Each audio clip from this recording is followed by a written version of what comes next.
It's Mommy's day out today. So, saan ba tayo pupunta? Ayan, bumaba na tayo ng taxi papunta sa metro. Pwede namang mag-bus, kaso sa sobrang init, baka pagdating natin sa bus stop, lechon na tayo. Pagbaba ng taxi, lakad ulit, unlimited walking talaga ang ganap natin today. Bago sumakay ng train, chinek ko muna yung laman ng card. Okay, so maglo-load tayo. Tingnan natin kung magkano pa. Oh, I have 21 pa. Hindi muna tayo maglo-load. Sakay na tayo ng lift papunta sa train, and here's my favorite sound of the metro. Doors opening and at work to stop.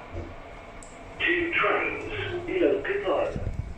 Train to Creek will arrive at platform 2.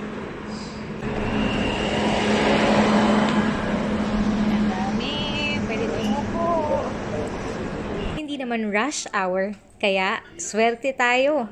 From here, magta-transfer tayo sa Red Line para makarating sa Dubai Mall.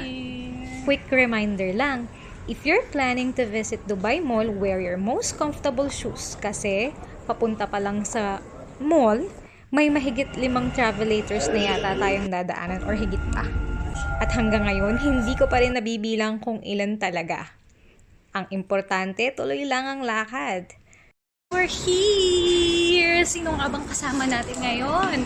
Well, of course, my best friend!